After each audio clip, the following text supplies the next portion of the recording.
Assalamualaikum warahmatullahi wabarakatuh. Perkenalkan, nama saya Wanda Amelia Hamzah dari kelompok 6 akan mempresentasikan hasil presentasi dari kelompok 8 dengan judul materi teori belajar. Yang pertama, pengertian teori. Teori adalah adanya hubungan sebab akibat dua variabel atau lebih atas terjadinya suatu peristiwa baru yang sering berhubungan yang menghadirkan sebuah pandangan sistematis mengenai fenomena dengan menentukan hubungan antara variabel dengan menjelaskan fenomena alamiah. Lanjut, macam-macam teori belajar. Yang pertama ada teori belajar behavioristik, yang kedua teori belajar kognitivistik, yang ketiga teori belajar konstruktivistik, yang keempat teori belajar humanistik, dan yang terakhir teori belajar sibernetik. Lanjut, perbedaan behaviorisme dan kognitif.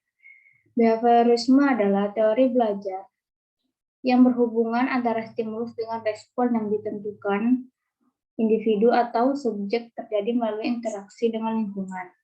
Yang kognitif, teori belajar kognitif adalah hasil interaksi yang terus-menerus antara individu dan lingkungan melalui proses asimilasi dan akomodasi.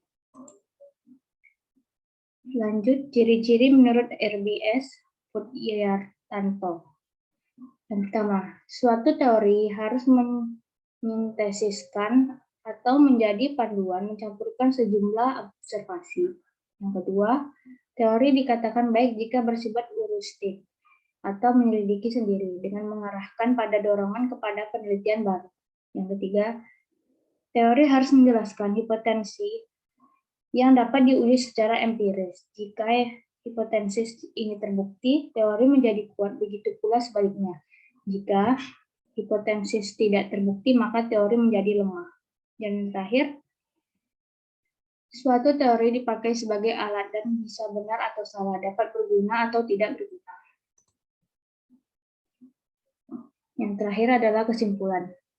Kesimpulannya adalah teori belajar behaviorisme menjelaskan belajar itu adalah perubahan perilaku yang dapat diamati, diukur, dan nilai secara konkret. Yang kedua, sebagai konsekuensi teori ini, para guru yang menggunakan paradigma behaviorisme akan menyusun bahan pembelajaran dalam bentuk yang sudah siap, sehingga tujuan pembelajaran yang harus dikuasai siswa disampaikan secara utuh oleh guru. Baiklah, ini saja presentasi dari saya. Lebih dan kurang saya mohon maaf. Assalamualaikum warahmatullahi wabarakatuh.